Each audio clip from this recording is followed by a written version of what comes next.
Say what? Look. I'm on tour right now. The New OGs. The New OGs is a State and Madison Entertainment production and is brought to you by Solar Masters.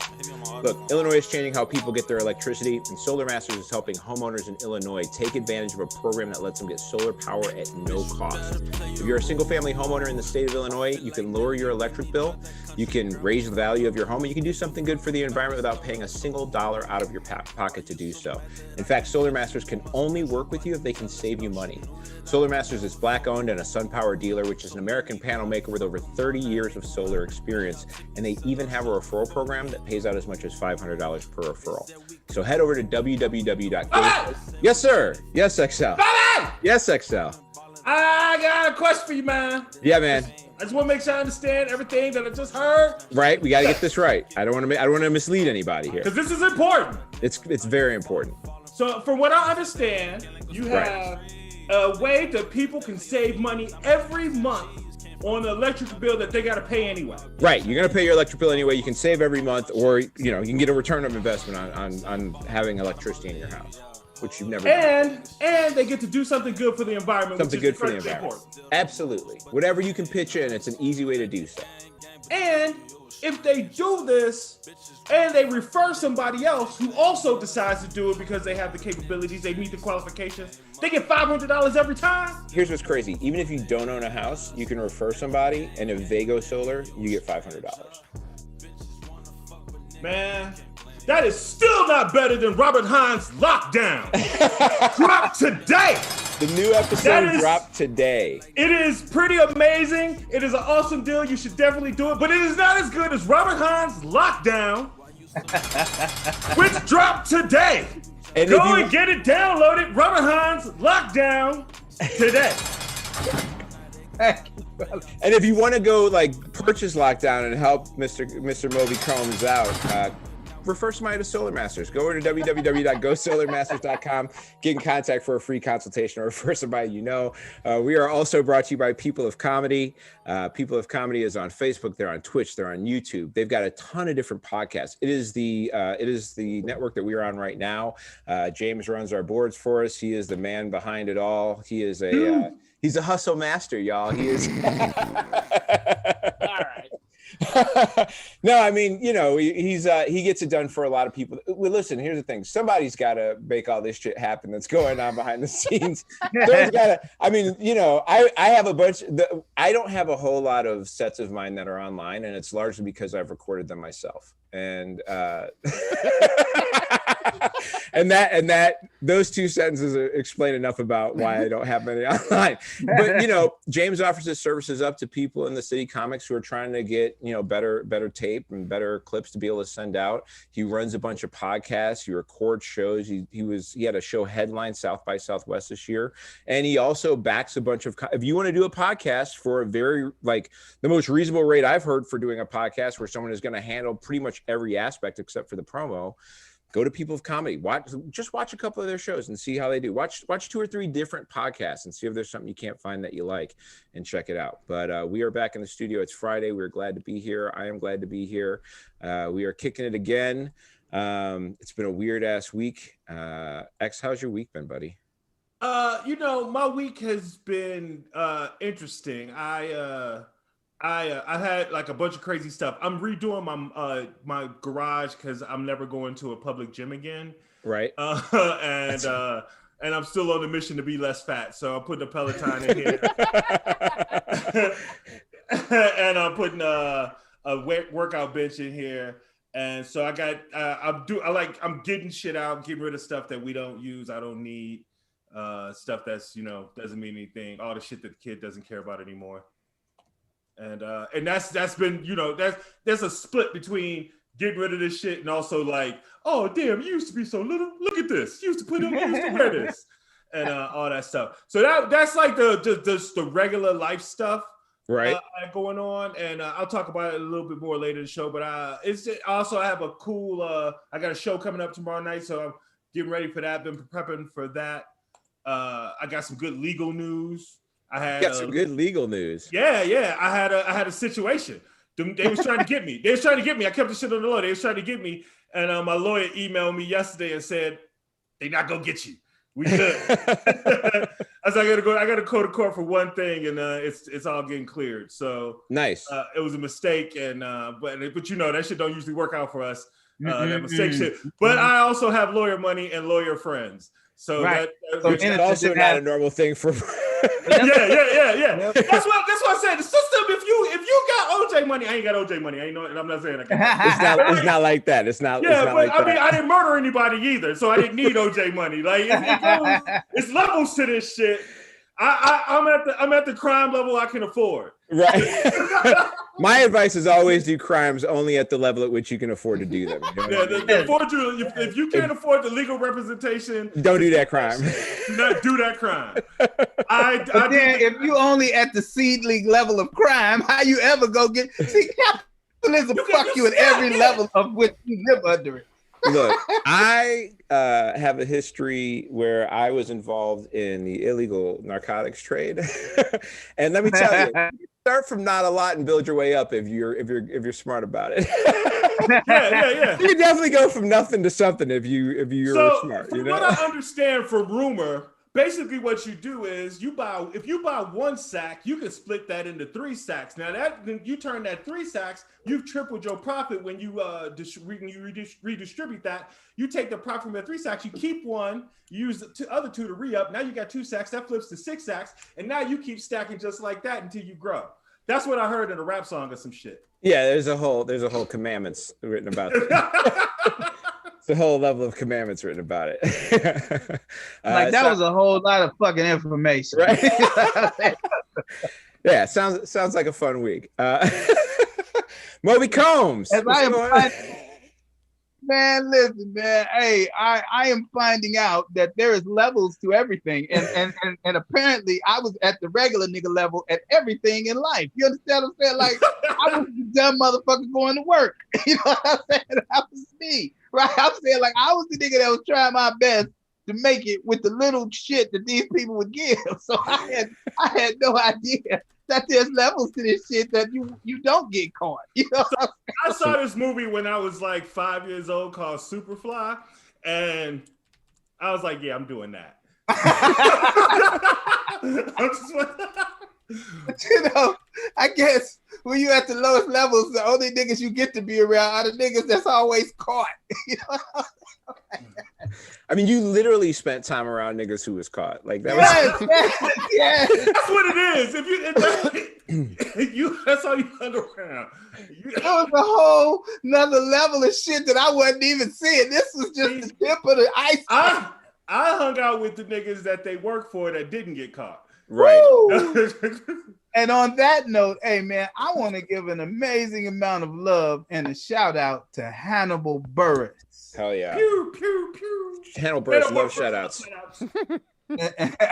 And his production company, I want to give a shout out to them, Isola Man Media. Isola Man Media, they love shout outs. They love it. They love it. Man, this dude worked on the level that I did an interview today or yesterday with Vice. And one of the things that happened is the guy was like, well, what's happening? You know, he mentions Isola Man Media. I was like, well, what Hannibal Buress has taught me is to stop telling myself no. He did what I was saying.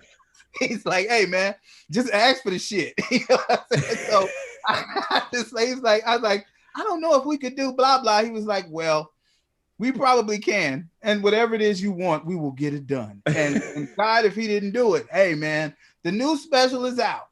It is called Lockdown. Nice. Love that sound. Love that. Oh my goodness. And it's also right now, it's the sound of cash. So please I gotta update the soundboard.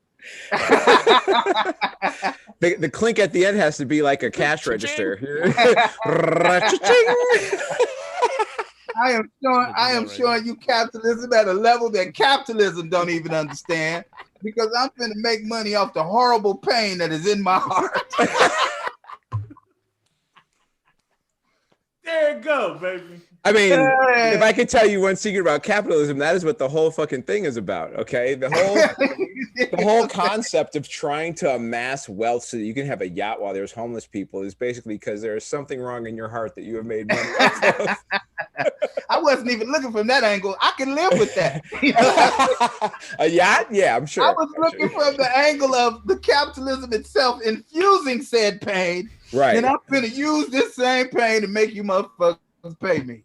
You dig? And here's the thing. I am not telling you, let me just get this one thought off. I am not telling you that I am the best of anything. I am decent at what I do in every level of which I do it. But what I am telling you is the truth that I bring to you is undeniable and is brought to you from out of a deep love within my soul. And that I just want you to know, man. And this is what I'm telling everybody who's listening. There is no such thing as disposable humanity. We need to figure out what's wrong with the system that keeps throwing so many of our lovely, beautiful, people away on bullshit. And that's all I'm saying. And that's what the special I try to say. I try to bring that with the energy of my heart and my love in the special. And I feel like I've done that, and I want you to see it. That's awesome, man. You also dropped Moby Combs, the Combs the cryotherapy and cryptocurrency advisory.com. Is that what it is? Yes, James, I hear you laughing. Have you seen this? Yeah, I have. It's fucking great. It's the shit. And a place I would like to go. Get some I keep mixing them up. I keep on cryptotherapy. Cryptotherapy should be a thing, I think. Which is after that January thing when Bitcoin is going crazy. That's what I need. I need cryptotherapy. I need some. And I need cryocurrency. I need money to go fucking stand inside. I need money to go stand on icebox. Hard cash. Cold hard cash. And here's the thing, man. That thing was funny as hell too. To me, the whole idea is because Toby got people looking for him. The police had it. He can't keep going out here trying to do shit as Toby. Shit, he got to shout out to XL. XL love shout outs. Hey man, I ain't seen Toby Jones. I don't know what you talk about. Moby Combs. I don't even think them niggas look alike. They keep saying that's the same guy, and I was like, I don't know. Yeah, I haven't seen him in forever. You didn't tell me where he was going to. Here's the thing. Toby Jones, he danced like this, right? And Moby Combs danced like this. So that's a right. Dance. Yeah, that's a different dance. That's not even the same dance. No, what nigga changes up his dance steps this late in the game? You know right, what I'm saying? Right. He been around that long. You a two-step nigga. You a two-step nigga for life. Shit going on now. And before he didn't have all this shit. He didn't have all that shoulder action. No. Toby Jones didn't have all that shoulder action. Also, why would you fake a name that rhymes directly with Toby Jones? That doesn't even make sense. That's just too obvious. Why would you even do that? That's like, what are you trying to piss somebody off on purpose? That's not real. You know what I'm saying? I think you have a bit more imagination than that. Yeah, I've seen that posted on IG and a couple other social media spots. Is that you? I think there was some talk of it being an NFT at some point. Is that also a thing? There will be an NFT in a couple of weeks. Yes. NFT in a couple of weeks. We're just my favorite. This is the benefit of you working with Hannibal. I'm just gonna be honest right now because I know he's dying to get NFT shit out there. I know that's a low key thing for him. I feel it. I feel it in his like in the way that Hannibal seems to be. Man, and he's consistently about pushing the envelope, right? Right. So, yeah. What's the new hot shit to try? Let's do a little bit of that and see how that goes. Man, we put up some things that is about to come out soon that were very, very risque. I have never been happier. Yeah. I get to give the system the finger. Oh my God. This is awesome. So you've got the special out, you've got the Moby Combs cryotherapy and cryptocurrency advisory.com. You got an article on Vice right now. You got a kidney that's now a year old in your body. You got that going on. Happy birthday, kidney. I mean, crushing it right now, man. The tour starts at the end of the month. And the tour starts at the end of the month. This is what we're talking about. This is what we're glad to be in business with Rob Hines, ladies and gentlemen. And the energy that started it all sparked right here on this show. The new OGs is life-changing and could be for you if you will only listen. Speaking of life-changing, one of the life-changing things in I think all of our histories and especially in our younger days, was Darkman X, Earl Simmons.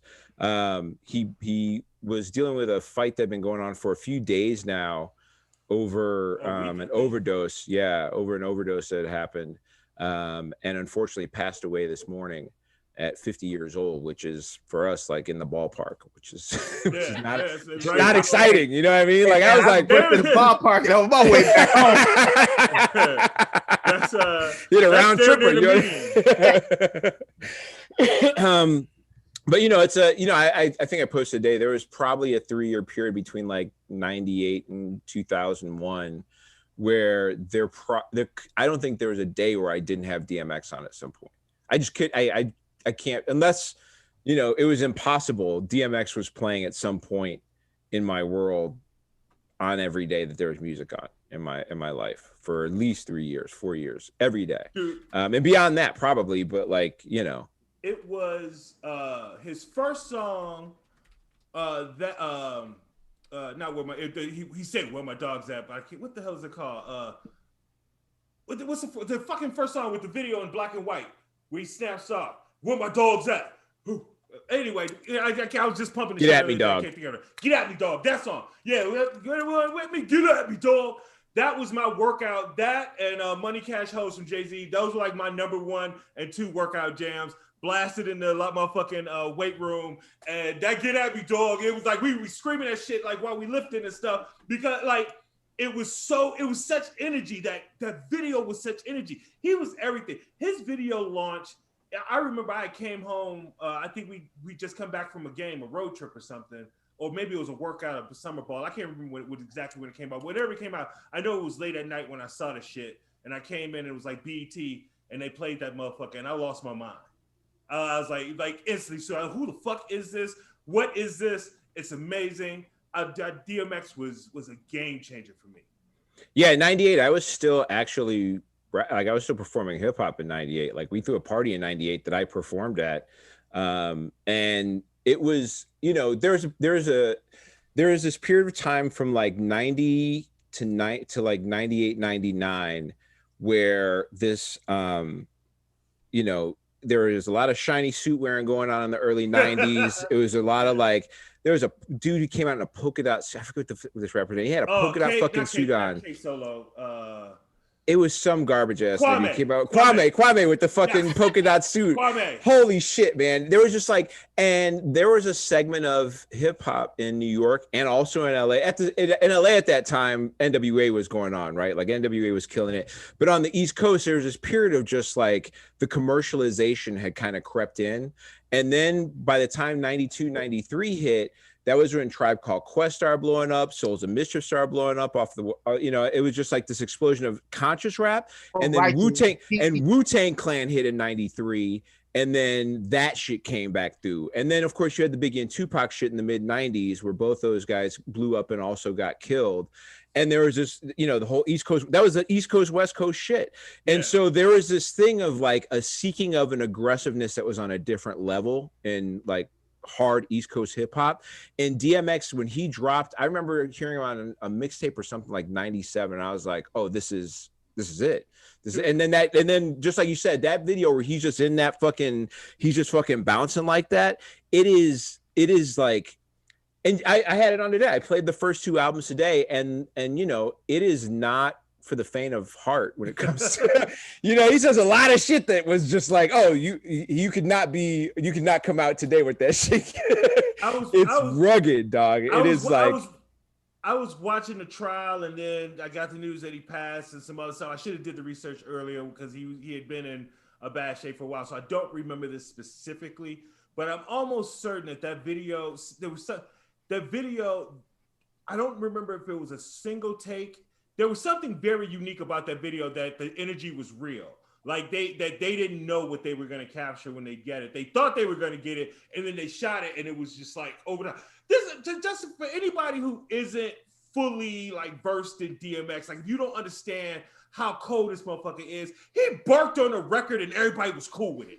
Like he went, this nigga went, arr, arr, and everybody was like, yeah. He didn't just bark on a record if it's cool with it. He barked constantly. Yeah, the first time he did it, we should have clowned that motherfucker, but he was so cold. We was like, niggas just immediately was like, I agree, my nigga. I'm with you.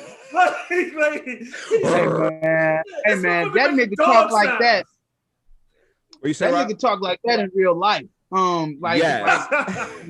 And Renee and I have been together for a while, and back then, Renee was working at Dave and Buster downtown, and DMX and them, and it was around Thanksgiving, and y'all know how Renee, I don't know, she just don't care, like she truly don't care what she say to people, and DMX is in there with his crew, and he's like, we gonna be in this bitch all night, and she was like, oh no, you will not. She said, oh no, you will not. I have guests coming over. I need to go home. It's Thanksgiving coming up. Y'all getting the hell out of here. She says this to DMX. And she said, DMX looked at him and was like,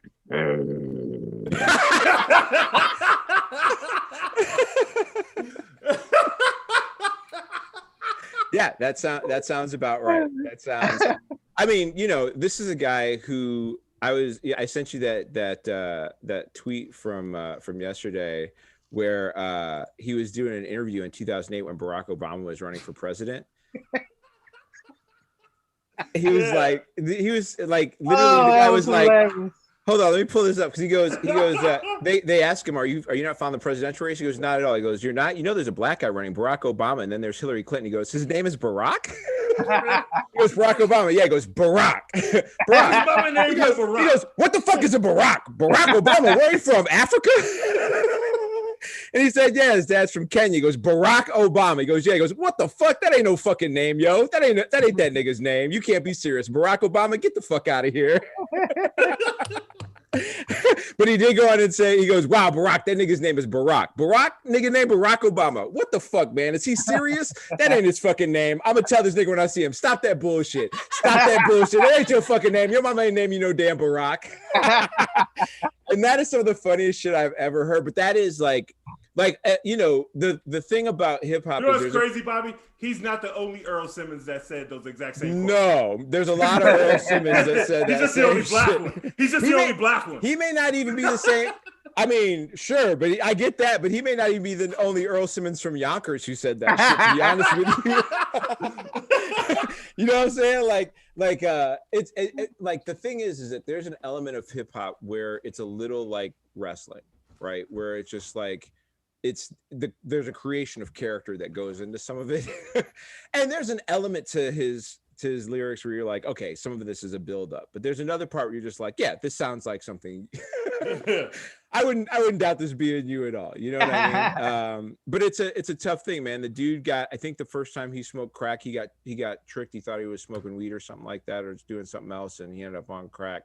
And that the tough part about someone who's got an addiction issue is like, that becomes a thing you're going to fight forever now, and it's weird, man. Loss is a weird thing. It's tough to lose somebody at 50 years old, even if he's not like putting out new albums all the time. It's just, it's an unexpected thing, Yeah. Man, that he still had that same energy in his verses. That was the thing that he will be remembered for. Yeah. And I actually watched it because I don't normally be watching verses. I don't really care. But I watched that one, and I'm about to watch this Isley Brothers one because I wanted to see. I am a huge Earth, Wind, and Fire fan. Right. And I really dig Snoop and DMX, so I wanted to see them, and I saw more love than I saw anything. Like, yeah. He was like, they were like, yeah, nigga, you killed him with that. I think the very first one was first two or three were like kind of competitive, but then once they did Patti LaBelle and I think it was Gladys Knight, and they was like girlfriends about the shit and complimenting everybody else's songs. The whole thing switched. It literally went from being turned into a love roast instead of a roast. Yeah, it really did. It just like everybody saw that energy and it was like, that's what we need. This should be that. And even fucking Jeezy and was it Gucci? Is it Gucci Mane? Yeah, I think it was Gucci Mane and Jeezy. Yeah, they like there was an attempt to keep it. Gucci Mane killed Jeezy's homie, and these motherfuckers reconciled on verses. So Yeah, it's a big deal. Yeah. One of the things that has been reconciled is this whole QAnon shit. That's a thing that is still going on in the world. I watched this documentary, this Into the Storm documentary about QAnon, which is it's a rising cult, ideology, psyop, idiot group of people that started on 4chan, which is a shitty website that has a bunch of shit that you never want to look at, and then moved to 8chan, which is that plus worse. I mean, it's the cubed. Yeah, the goal was it's now on its new site. 8chan had to get destroyed, and so they made another site called 8kun, and it's on there, or 8kun, and it's on there. But this thing started. It's the documentary is interesting because by the time it's over, they reveal at least their idea of who they think Q is, and it seems pretty believable once you get down to it. But there's so much other shit at play. And I think the thing that's really missing in the conversation is the ease with which the decision to try and mislead people, because that's what this is. Like, you don't write thousands and thousands of drops that you put out to people that are full of like a lot of either like tidbits of things that lead people down this path of distrust of media and leading to things like the insurrection that happened on January 6th. There's an issue when that many people can be because there's millions and millions of people that believe in this shit. They've expanded across the whole globe now. And it's literally, it's a thing that started off as a LARP, a live action role play online, that at some point people in Trump's orbit got involved with, some ex-military cats, some other people, and they've helped like push this falsehood. But these are all guys who've been involved in like PSYOP operations forever. These are old ex-military guys that are afraid to see things that may step anywhere away from capitalism or from gay people or black people or trans people or women getting any type of equal rights. You know what I mean? Getting any type of like chance at real equity, not just equality, but equity, right? Like anything that could potentially, Rob, you talk about the 400-year head start. Anything that can reduce that head start, that's this QAnon, that whole thing. It's about burying that. It's about burying that completely. And the guys who are the Watkins family, it's Ron and Jim. They're guys who, like, if you saw them at a party, you would try and watch whenever they're around women's drinks. That's one of the That's a great way to describe them. Yeah. Those are guys, you know what I mean? Like, I always freak out when I see white dudes that move to like Asian places that are known for sex trafficking, and they set up businesses that don't really make sense. You know what I mean? It's like, nah, you don't own a pig farm, nigga. You run home. They got this dude owning a pig farm in the Philippines. A white dude, a white ex-military guy moves to the Philippines and opens a pig farm.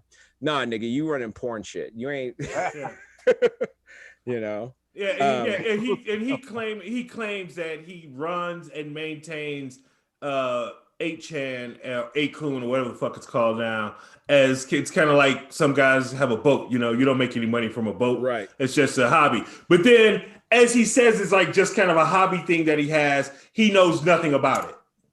Like, if you ask him any details about it, he's, I don't know about that. I don't look at that stuff. What does it say? It said, what did they say about QAnon? What did they? They were saying this, motherfucker. If this is your hobby, how do you not know what the hell's going on in it? I thought the wild thing about the documentary, because it's a 6-episode thing, and I thought the wildest thing about it. On what? What is it on? HBO. It's on HBO. I think one of the wildest things about the documentary was watching Jim Watkins, the older guy. He's ex-military. He's an ex-military guy. He's around the same age as like Stone and Corsi and all these guys who started all these other. Jerome Corsi was the guy who started the Swift boat shit when John Kerry was running for president. He's the guy who started the claim that Obama wasn't born in the States. He's the guy who started that shit. He's the guy that was involved in the Hillary email shit. This is a fucking piece of shit guy, right? Like, what was the dude name that used to do that for taxes? For taxes. Yeah, it was this one dude, and they always refer to him, and he came up with some of their best taglines that they gave things during the Bush administration. Like, what was his name? He used to do it about taxes. Who made people sign shit about? I'm talking about two different guys. I'm sorry. Okay. The tax dude was the dude that made everybody sign this thing in Congress about not raising taxes. Oh yeah, that's I can't think of his name. But I know See, what you're talking about. those guys are those. You're talking about senators and congressmen, though. These guys are like behind the scenes. These guys are not. See, this is the thing: is that like. But Dig, what the I'm saying, congressman. in Okay, doing yeah. that, he's going on every show and telling everybody. You see what I'm saying? He's created a circular situation where he can get exactly what he wants. Right. from the Yeah, government. absolutely. Absolutely. And that's this thing too, is that there's this, you know, the way you deal with mobilizing a minority in the electorate, you know what I mean? Like, because right-wing views are in a minority, but if you get them razzled up about a bunch of other shit, like stealing babies and the idea that Hillary might be murdering children and the fact that there's a find out they main guys out here. You create you talk this pedo ring shit. Like you can get a lot of people who wouldn't normally be into your bullshit from like from a political standpoint, as far as like what laws you want to pass.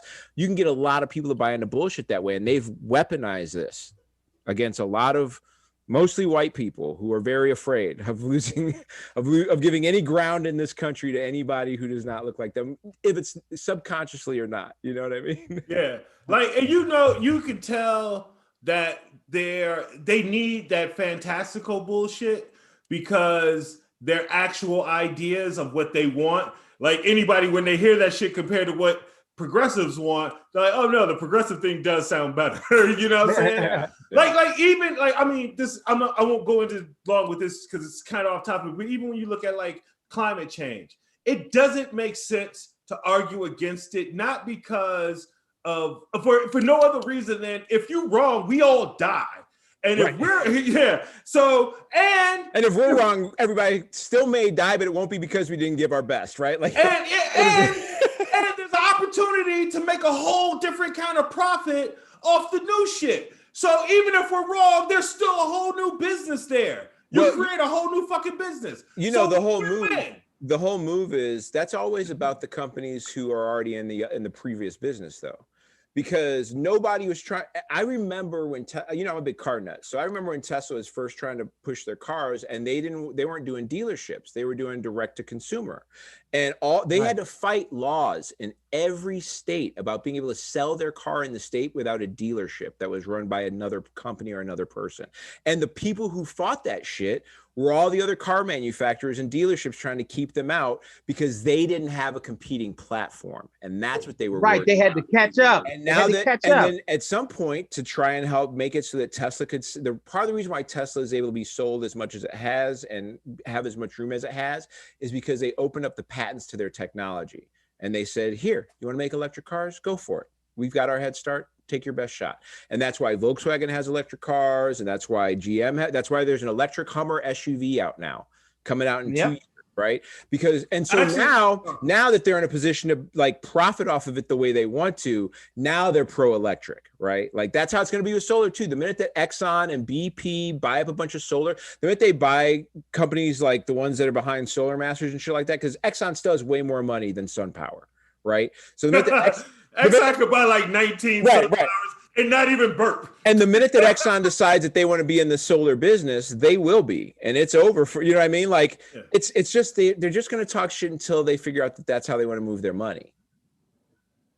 Yeah, they have too much. I used to work too much of a 400-year head start. Yeah, it's not, but built into that head start. For instance, AT&T until like just 5 years ago, we're still pushing landlines like every day to their customer. And the only reason why they were still pushing the landlines, they knew it was a dead technology. They knew that there was nothing in it. However, they laid all that motherfucking cable 100-something years ago.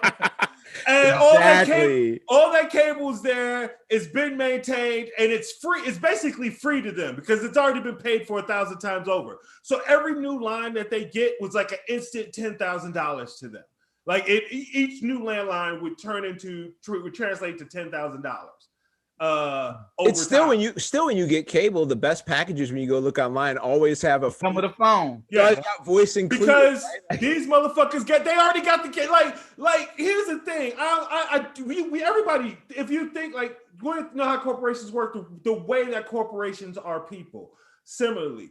If you had a specific type of barbecue grill that worked a specific way with a specific type of tank or something, and you heard that they were about to switch to a different type of tank that was going to cost you a fuck ton of money, and you had spent a good amount of money on that first type of grill, you would hate that new type of tank. You would not be excited about that shit, no matter how much better it was for you. It could make your food taste better. You could know mentally it was better, but you also know that you spent a lot of time, effort learning that other fucking thing, and you got that shit down, and you already got all the equipment, and it's paid for.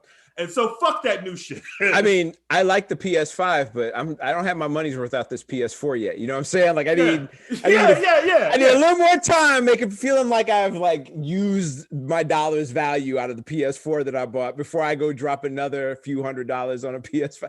I get it. I love it. If I hadn't had a system when the PS5 came out, I'd have had it, but I need to get some more. This one is not obsolete yet. It still motherfucking works. So we ain't. Do they even have games? Do they have games for the PS5 that are straight up PS5 games?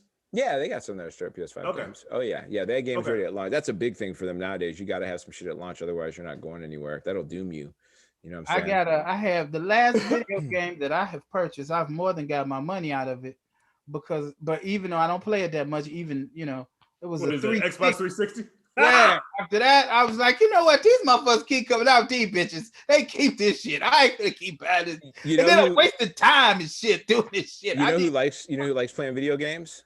Who? Probably the women that Matt Gaetz dates. That's probably. They definitely. Which isn't the same thing because my fiance plays games, but I'm talking about probably like Minecraft or something. Yeah. Big Minecrafters, big TikTokers. I saw Jerry just look at me in the camera like, you son of a bitch.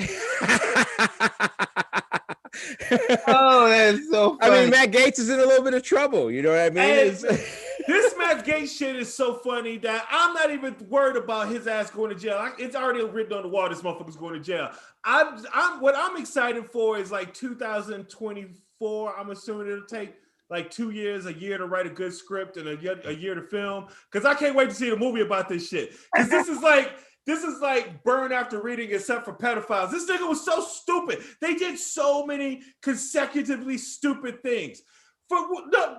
This is almost like some 10 crack commandments thing, but it's only one commandment. Don't Venmo the hoes. You don't Venmo hoes. Hey, I used to be a corporate consultant and I got an American Express charge card, and my boss was very flamboyant and he wanted us to look good. He was like, I don't give a fuck what you buy with this. Need to buy some suits, whatever. Do whatever you got to do to close the clients.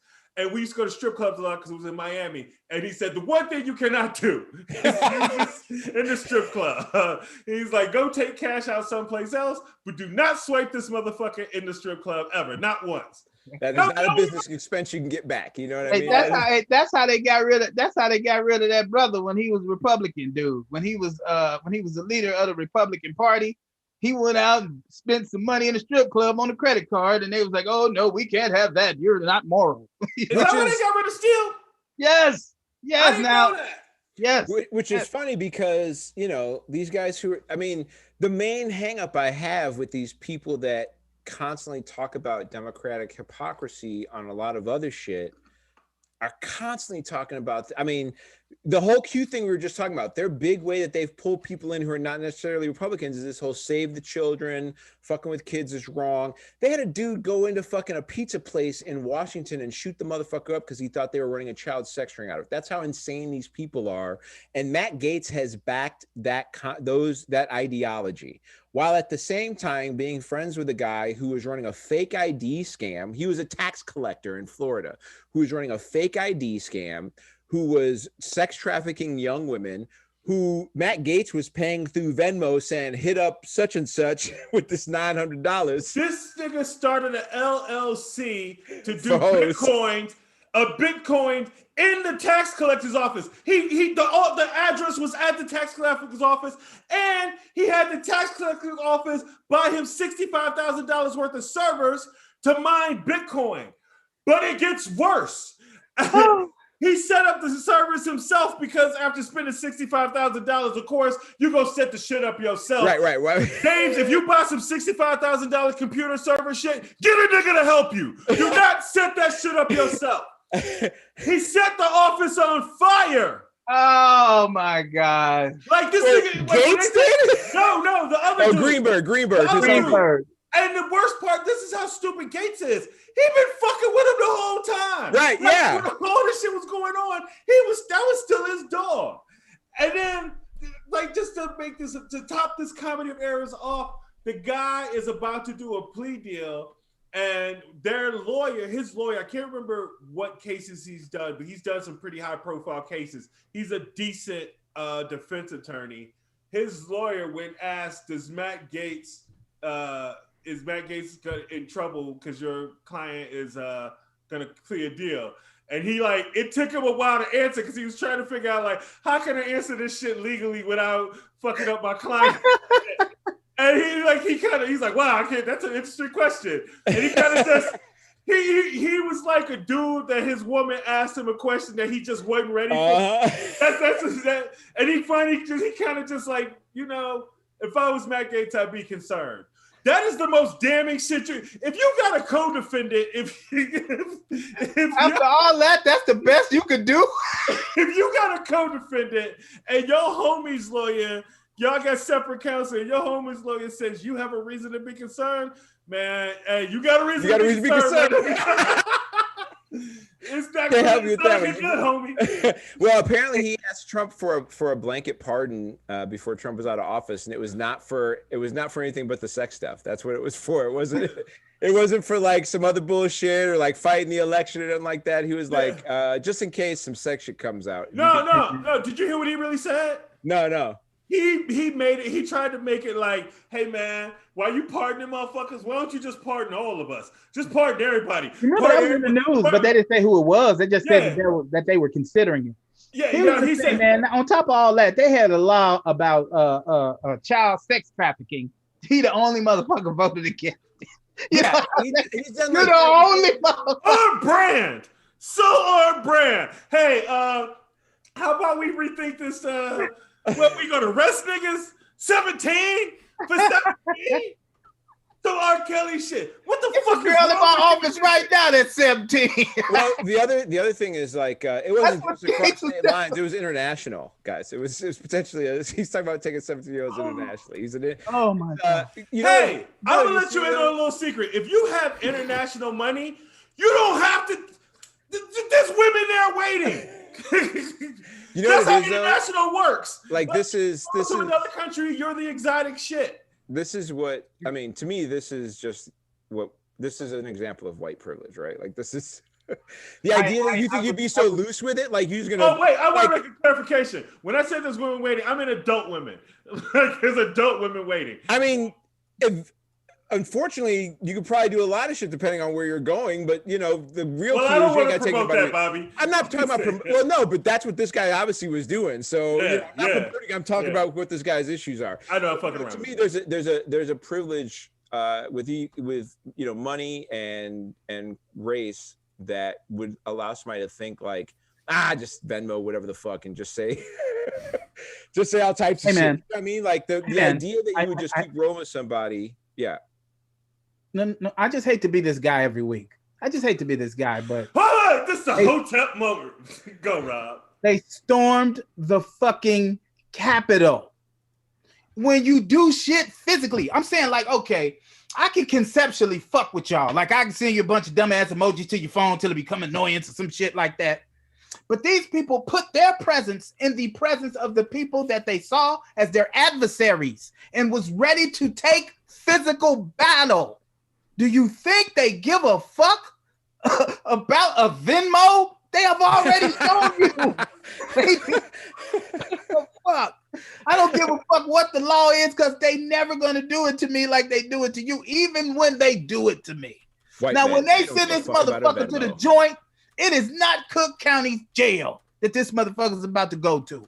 He's going to be somewhere where he's confined, but also comfortable. So even in that, if that's the worst I'm gonna get, okay, I'm gonna do as much as I can do until they lock me up. Speaking of locked up, I think Derek Chauvin's probably not looking good for being free. Hey man, Have you ever heard so many people basically just be like, "Yeah, he killed this nigga. I don't know what the fuck to say." it's not funny. Oh fuck, it's so Just funny. straight up kill this nigga in the street, Yeah. dog. Like even like the old white dudes are just like, "Yeah, he totally just like squashed this nigga's life out." Yeah, like yeah, forensic Adam Burke yesterday. James, have you watched any of the trial? No, I haven't gotten a chance to yet. There's a dude who had a mild Irish accent who kind of looked like a vague, like 30 years older Adam Burke, 30 years from now. Yeah, James, if you Google Tobin, Tobin, and then Chauvin, Chauvin, you'll see his, or Martin Tobin, you'll see a picture of him. You'll be like, oh, it's my God, it's Adam Burke in 10, 15 years, right? Yeah, Like, yeah. And he's got. Oh, I was trying to be generous, but he did. maybe 20. I didn't know what you thought. What'd you thought? What'd you thought? I said 2030. Okay, 2030. Yeah, that's what I mean too. I mean the same thing. I don't know I how. love you, Adam. But he has an Irish accent, but it's very light, just kind of like Adam's, right? And this dude Worn down. He broke it down. And he was like, you could see at this point where the life leaves his eyes. There he's alive, and there he's not. Like he broke it down just like that. And like after that, I don't know what the defense could possibly have. Right. Because at that point, it's 3 more minutes before this motherfucker got up. Minutes after the life had expired. So that goes beyond anything like he was a threat or anything like that. And the most compelling, I thought that the dude we're talking about now Tobin was most compelling. But today, the medical examiner, who didn't specifically, he said cardiac arrest was the cause of death, but he also said it was a homicide, and he said contributing. He mentioned the fentanyl and some other drug. I can't remember. Meth, probably. Meth. Which is a wild combo, by the way. Meth and fentanyl are just those are 2 different directions to be going. He also, George Floyd also had a pretty serious heart condition that was probably going to cause him some trouble in the near future. However, and he mentioned all that. Not in that his day, medical though. Report. Yeah, he mentioned all of that in his medical report. However, when it came down to it on redirect, the prosecuting attorney just came out and said, "Hey, real quick, how did he die? Because he kneeled on his neck, yeah. And it was a homicide, yeah. Okay, that's all that matters. Thanks." He's like after all that shit, because the defense tried to twist it and say that it was the fentanyl and the method and that and he had all these heart conditions, and basically the prosecution was like, wait a minute, all that stuff he just asked you knew all that stuff all this time, right? Yeah. He said, did that change anything about how you felt back in July when you made that? Nope. He's like, so what, in July you thought this was a murder? It's like, yep. And how do you feel today? It's still a murder? Yep. He's like, okay, that's it. Basically, I think we done. Do we do the champagne now, or do we gotta wait? Like, Hey man, I was watching the shit right before that point. When this motherfucker was giving an amazing amount of energy to how your heart works, I mean, an uncomfortable amount while I was eating some unhealthy shit, I'm thinking, damn, you are fucking up this meal for me. They're talking about how, the percentage of blockage and all this other shit, and I'm thinking like, yeah, but don't none of that got to do with the fact that you choked him out. What I'm saying?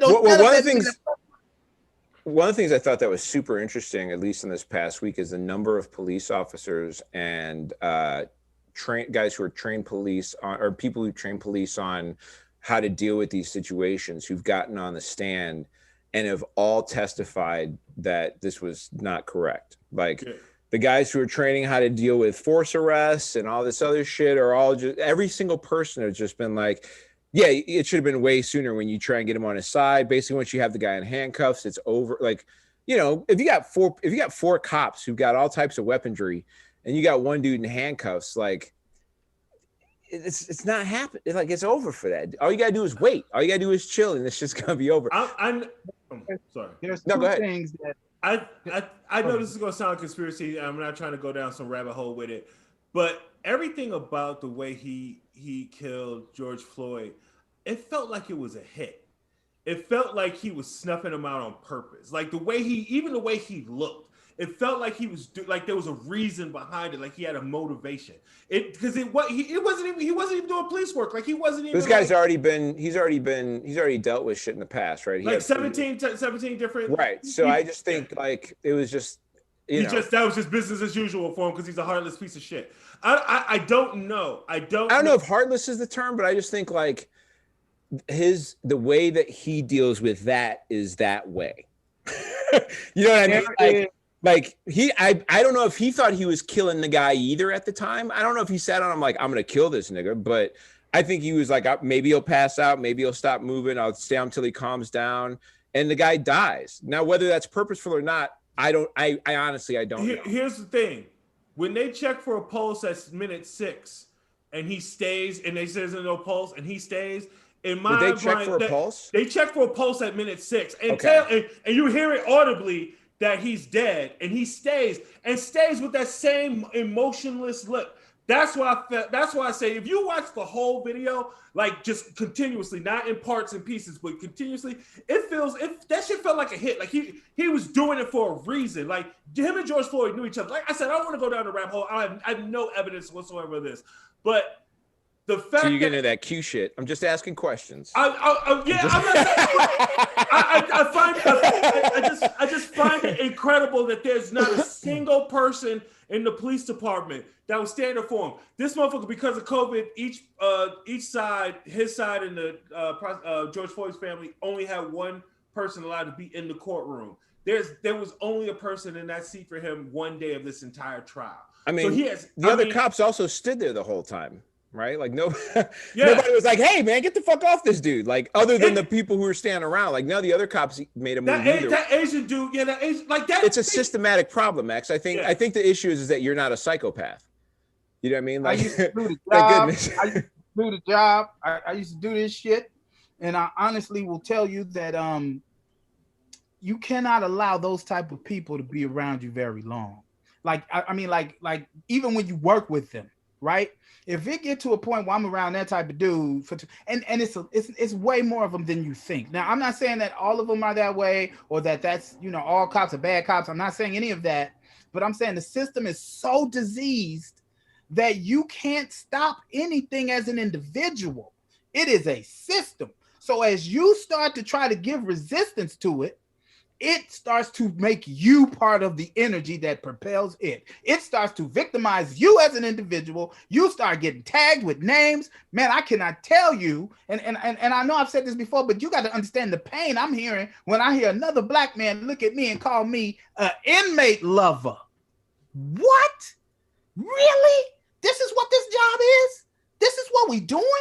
You know what I'm saying? And so when I've seen that fella, maybe not do something that drastic, but I've seen that fella time and time again. Because anytime you got a group of police somewhere, it's going to be at least one of them. And that one is always leading shit and everybody else follows him.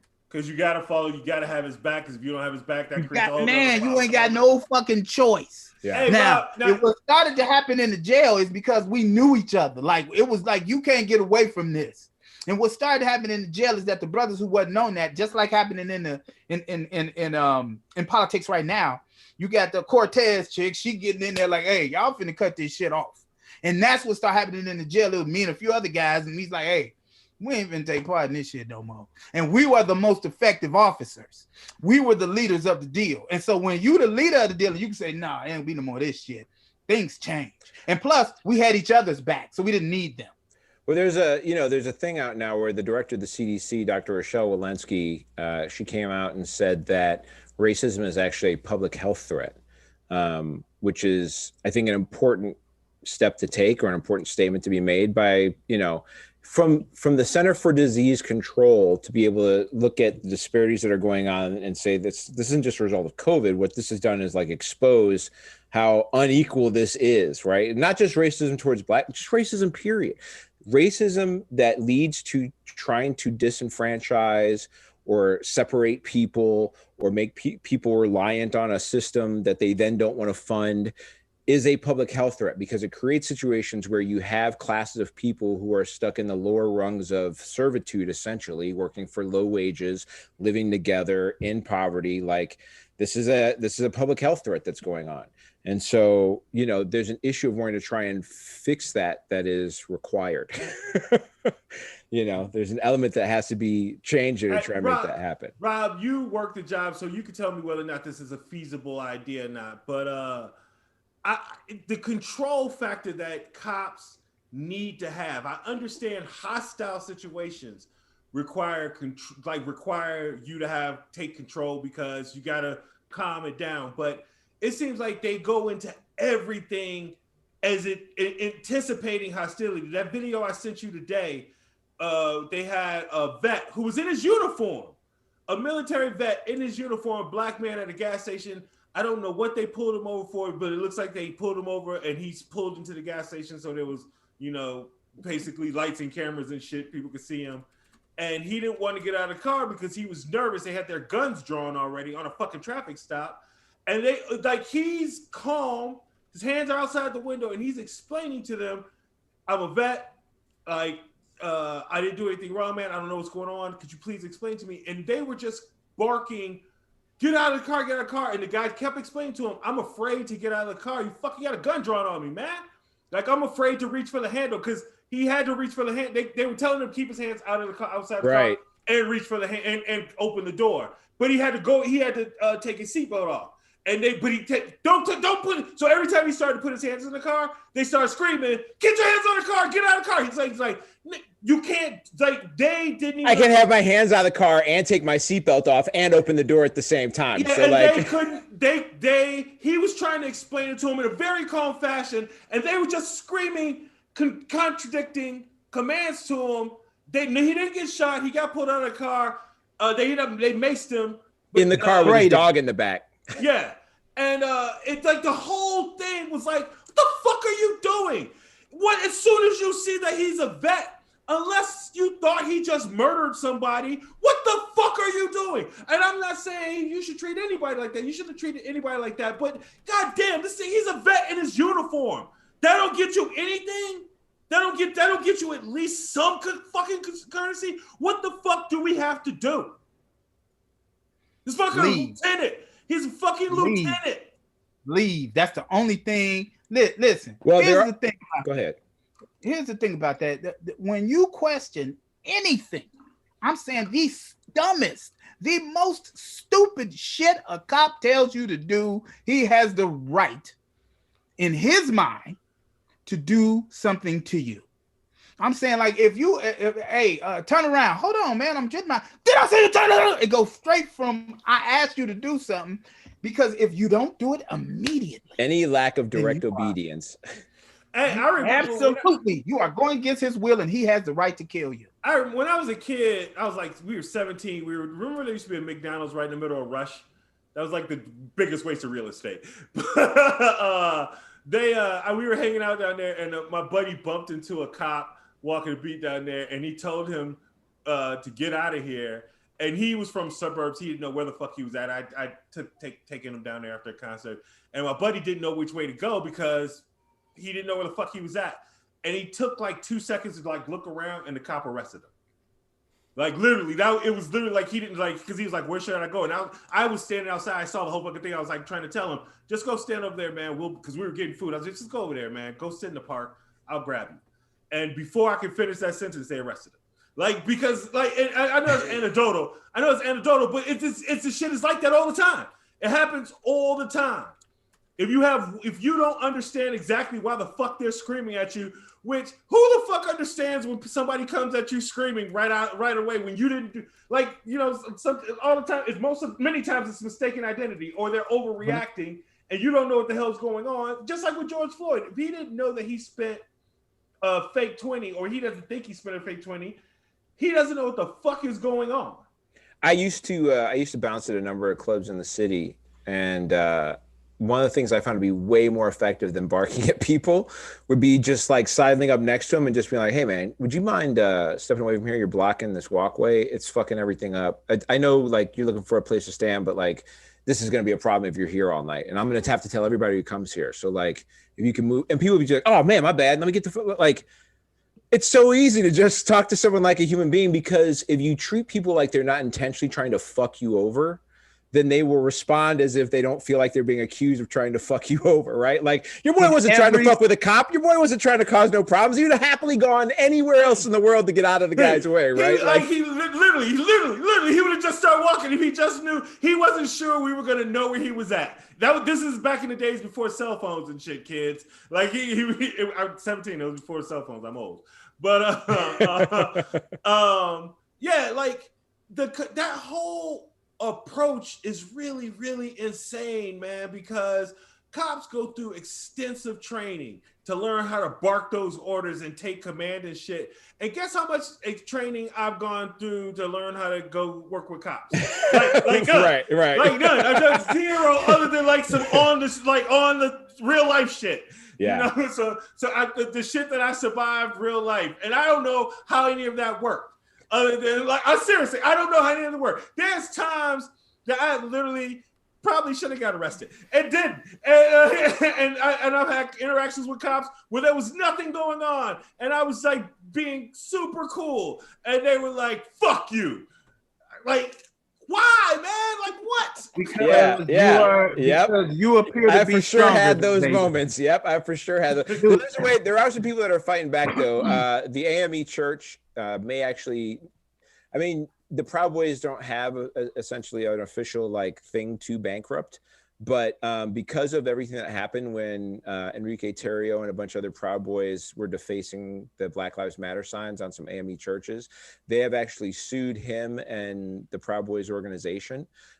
He failed to respond to the first part of the suit, so they're going to continue to be able to go after him. It could result in an unraveling of the Proud Boys as an organization because they don't really have a way to defend anything, and because essentially the organization will be at blame for it, they could end up taking assets from not only Enrique Tarrio, but like other members of the Proud Boys who are ranking members in the organization at a level that would probably, you know, it's not a ton of rich guys over in the Proud Boys. But it is nice to see a version of like, oh, okay, well, we got something for you if you want to be an asshole about it. You know what I mean? Like just like they do in Atlanta, just like all that stuff going on in Atlanta with all these brands are like, nah, we ain't finna do that. And you got the lawsuits on the other side. And it's so funny to see baseball be like, hey, fuck y'all, we ain't on that bullshit. Baseball, come on, man. America's pastime. You know what I'm saying? Shoot, the next thing, you know. Keep going. The next thing, what? That was just a random A from X. The next thing you gonna see is a Catholic priest like, let me take this cross off. Man, like Mitch McConnell turtleneck ass coming the fuck out talking about corporations need to stay out of politics. The motherfucker who literally sued to allow corporations to be as much in politics as they are now. Like, literally, he is the person who sued for that to happen. Yeah. It was McConnell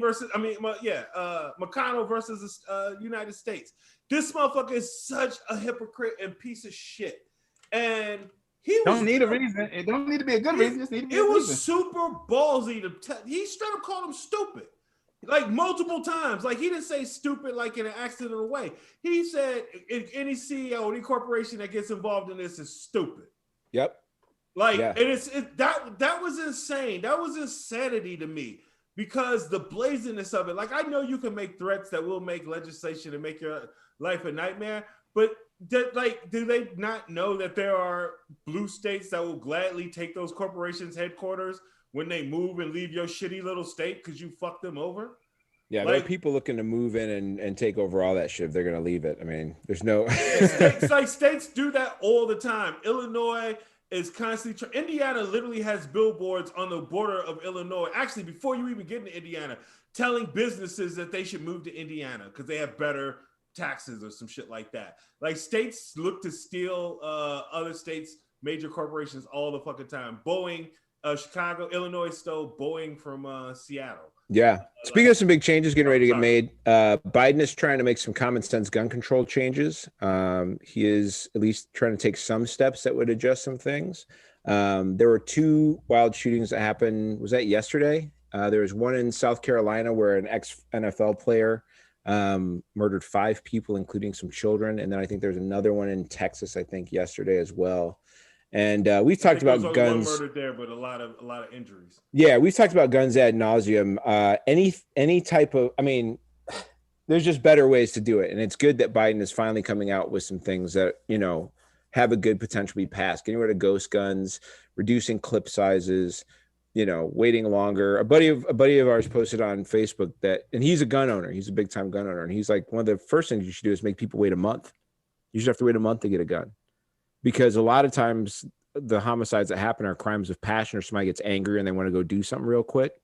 And like, if you had to wait a month, you have some time to fucking realize that you may not be that mad in a month. You know what I mean? Yeah. Like you may have figured some shit out or calmed down or done something. You might realize you was right and come back. Right. Yeah. That might be there's all types of things. You might have gotten you might have gotten a check from somewhere out of nowhere and solved the problem. The test comes back and the baby wasn't even yours. Like it could be all kind of shit. Yeah. Well, I think it's important to also note that on the opposing side, you have people like the leader of the NRA, Wayne LaPierre, who hit out on a yacht called Illusions after some recent mass shootings because he was so worried about what might happen to him as a result. Ain't he a good guy with a gun? What the fuck? Yeah, aren't supposed to be going over to some shit. I can't believe that the leader of the biggest gun cult in America thought going out on a luxury yacht was safer than just getting to have a whole bunch of motherfuckers with guns. Yeah, I thought that was the whole pitch, right? It literally is this whole pitch. That's insanity, man. The whole pitch is, we just got to have more guns.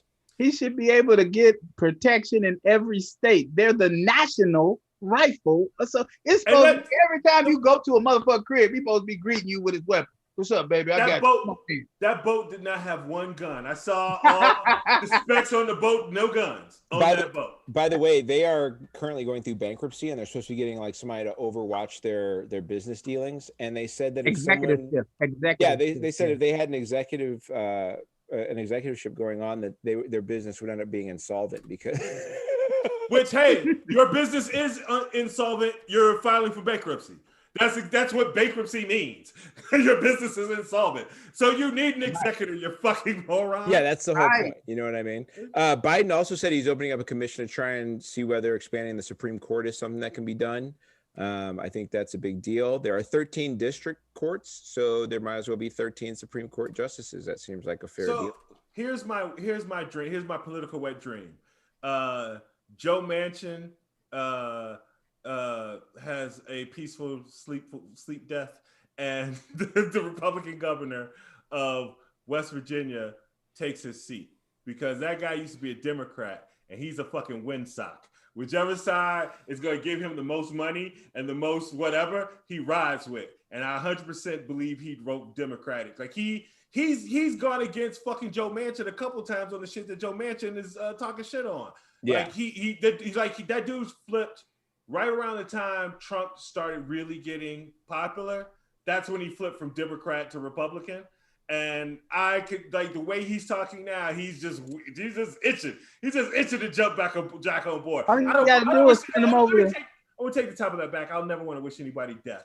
I just hope he retires for some random reason. You don't have that kind of power, so you can wish him death. It's okay. I know. I just don't like doing it. Because what if we find out at some point that you did have that power? Hey, one of your wishes comes true. We just don't know which one. I mean, hey, what I like about the whole thing is when when this motherfucker say he waiting on him like, okay, put me in, coach. I'm ready. The thing, this was the funniest part about it is that Manchin, I don't think he gives a shit anyway. He like McConnell. He like, well, y'all gonna at least lick my ass before I do it. The craziest thing about Manchin is he came out and said that it was the insurrection that made him feel like Republicans and Democrats had to work together, as if somehow that would be a thing that would make you think these guys have some ideas that are worth listening to. You know what I mean? They don't have ideas. They only have supremacy. That's all they have. I don't understand how big of a check they need to write this nigga, or write the state of West Virginia. Like whatever West Virginia wants, can we just give it to this motherfucker and have him shut the fuck up forever? Because I'm sick of him holding literally everything up. One single motherfucker. Everybody else is on board. Everybody else is in line. This one motherfucker. Yeah, And he's holding everything back. Well, the key is, I mean, what I think a lot of people are talking about is that if we can't get it figured out by 2022, is you just got to flip other states that would make it not matter. Yeah, I understand that, but what he's doing right now is he's literally we would run the table in 2022 if he got the fuck out of the way. We would run the table because all the infrastructure bill would create so many jobs. Who the fuck would be having a 6-figure job or high 5-figure job? Because if you work in construction or something like that, working on a fucking new highway or a new train tracks or something like that, you're probably gonna have a 6-figure year. Because that's a constant long-term job to build some shit out like that. That person's not voting Republican.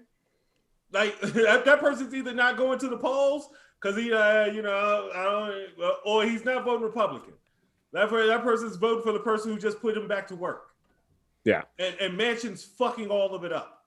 What may be one of our last abilities to fight any of the craziness goes on, maybe this new study that came out. There's a study that came out that said it's from researchers in Japan and Australia. They figured out the human body already has what it takes to develop the ability to spit venom. Wait, can you say that sentence one more time? Because I'm high and I thought you said...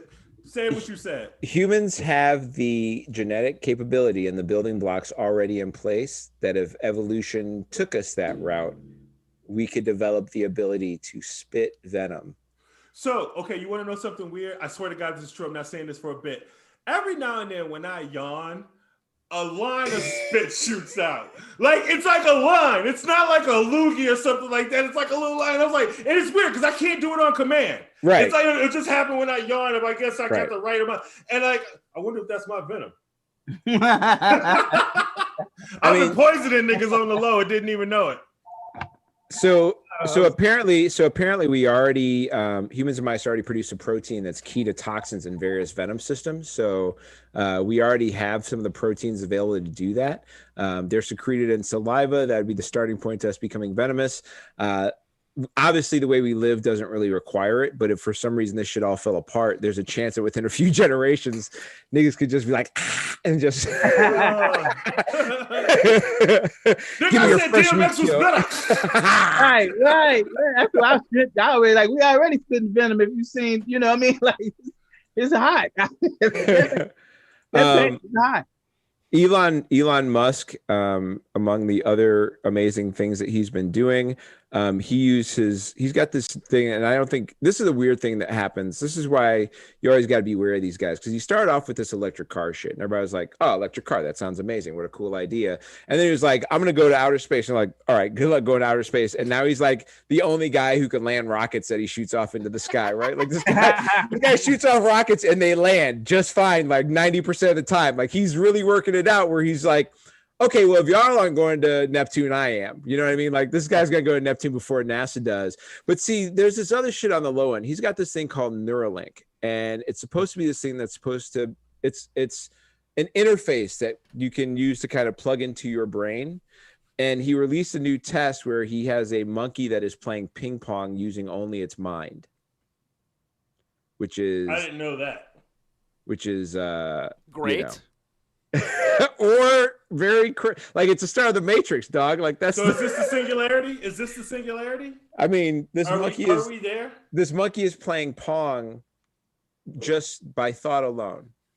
Because think about this, Bobby. If you can upload this chip where you can actually send thoughts to this chip, is it possible that through like some multi-terabit storage device that we could save our thoughts in a process that ends up making us basically have our consciousness downloaded? That is correct. That is essentially what the that's a use for this type of technology at some point. I'm thinking like a 50 terabit RAM. There'd be all types. I mean, essentially, you'd have this implant connected to this thing, and you could just fire your thoughts off to a hard drive that would store them all the time, depending on what you wanted to do. I mean, there's a number of different ways you could apply this. One of those would be to enslave the entire human population. Absolutely. Or have us all buying, we don't get nothing but flow ads in your head all the time. You're like, God damn, with the flow ad again. You know, that's the fucked up thing. We're thinking about like the greatest higher use, because if you could upload your consciousness, then everybody could live forever, and then resources would become. You just put us in clone bodies. You could just keep cloning us. And going into space and shit like that would become less of a big deal, because time would matter less. So that would be awesome. But Rob, you're right. Like, that's not what they're gonna use it for. They're gonna use it to put fucking Geico and Flow. Yeah. Yeah. They're gonna, you know. Black Mirror. It's not gonna be some cool ass love shit. It's not gonna be a utopia, nigga. It's gonna be... and when you as a black person get it, your shit gonna be even worse. You know what I'm saying? Yeah. Here's what they do. You're gonna be able to buy some shit just by thinking about it. Like, you're gonna be like, that's what a dope. The elites, Amazon, do it. Let's do it. The elites will whittle resources down, and then it'll be just a thing where like 7 guys are just like buying consciousnesses, and there'll be 7 dudes who are alive, and they'll all have these little like simulation farms of human consciousnesses, and there'll be like 7 guys playing Sims games on the planet, and that's it. That'll be it. So if we did that, would it still be necessary to reproduce? If you could download your somebody got to maintain all that technology. If you can download your consciousness, you'd have to then have some type of physical specimen or being, like, making sure everything's running. But like, at some point, we'd be able to automate. They already have those Boston Dynamics robotic dogs. They already have them so that they can be set to like follow you around like an actual pet. So like, we're on the way. Like, we're getting there. But the only issue is if whether reality is going to stay real or not. There's a big particle experiment that's been going on. It's the Muon G2 experiment. It was conducted at the U.S. Department of Energy's Fermi National Lab, which is right around here. Like 5 miles from my house, man. I'm a little nervous about this shit. This might be how I get my superpowers. I don't know. Yeah, I live literally, I am not exaggerating. If you take the main road from my subdivision and go directly north, it literally dead ends into Fermi Lab. Yeah, basically what they're saying, this is a government project that's been going on. They're basically saying that there is an unknown entity that is affecting reality at the lower particle levels. Like there's some undiscovered particular force that might be influencing how our standard model of relativity and physics works completely. And so there's a whole nother, what that means, who knows? Is it interdimensional? Are we in a pocket universe? I don't really know, but what they're saying is they've been working on a model of how, particle physics works for a long fucking time, like decades. And they had a pretty good idea of like, when you're talking about electrons and protons and neutrons and how the atoms come together and all that shit, like they had a pretty good idea of like, this is how it all kind of works. And as they're getting deeper and being able to do more experiments, they're finding out like, there is some shit that fucks with what's real, and the truth is that like, what you see is what your mind has cobbled together out of perception from things that your mind takes in information and then it just spits out to you what your view of things are. I have a video at the end of the show. I always give my connection, so you'll get it at the end of the show. But I have a video up on my IG right now of a picture that's like purple and green, and then it immediately switches to black and white. And it switches to black and white. However, if you stare at like the dot in the middle, for a split second, the fucking trees are green, the sky is blue, there's grass. Like it's and your mind lies to you.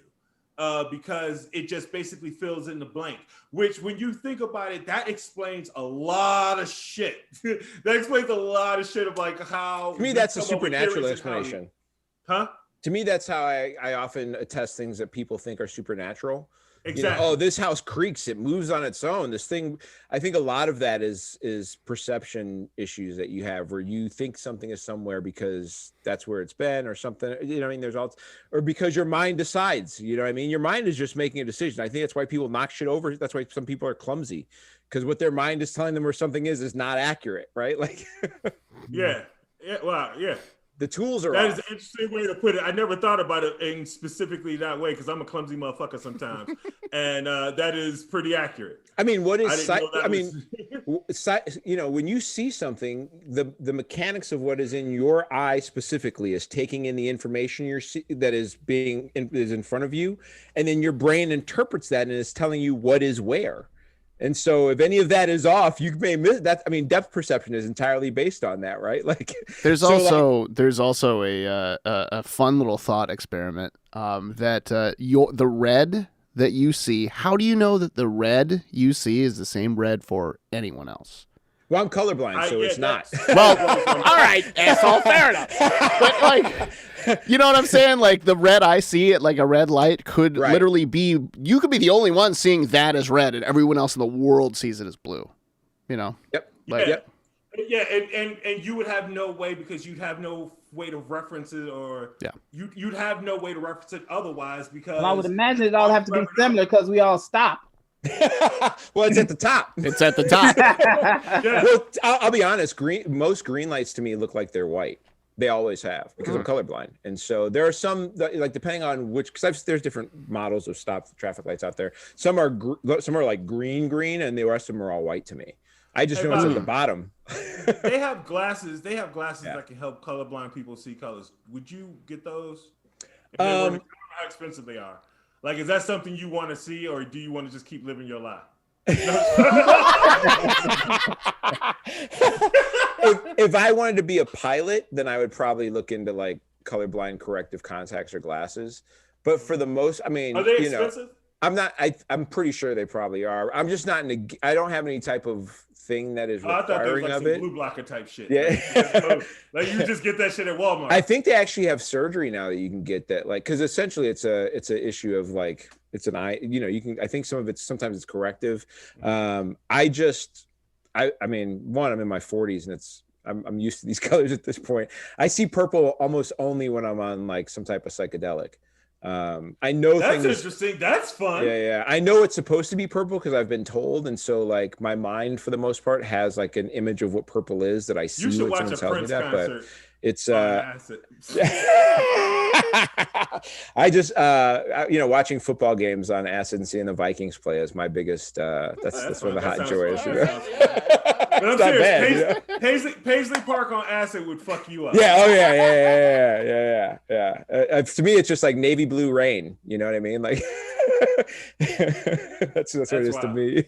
I don't know, man. It's been a fun week. Y'all got it. I mean, everybody's gonna go out and run and check out all the crazy shit that Moby Combs has going on. We're gonna check out Rob's new special, which of course is called Lockdown.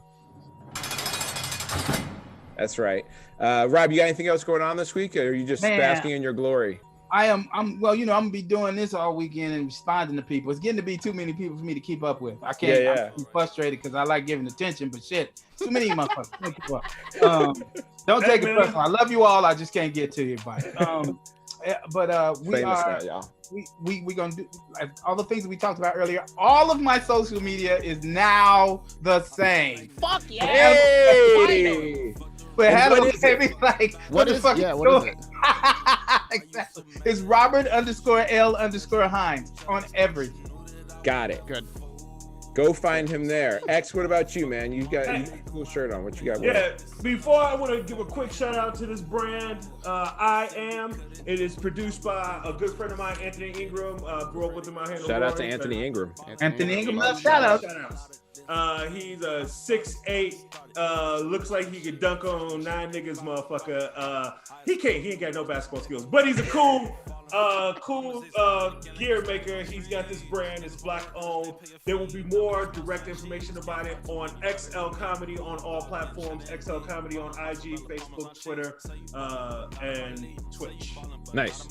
Make sure you follow me at Mocha_Jesus on Twitter and Instagram.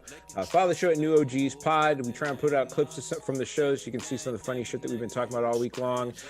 Go follow us at New OGs Pod. Go follow People of Comedy at People of Comedy and at People of Comedy Network on Twitter and Instagram. We're on TikTok too at People of Comedy. They're on TikTok now too. Make sure you're getting ready for all this comedy that's about to come back. Be safe and be careful. Don't go run out in these streets without making sure you got your full vax on and wear your mask. We will catch y'all next week. We're out of here. That is shout out Lockport, Illinois. Lockport, Illinois.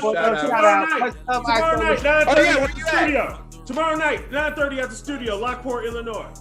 We out. Okay. Why you jealous? Thought you knew that I would never fold. So many doubted, fuck them all. Now they gon' have to pay our tickets, sell our shows before we hit the road. They said we could.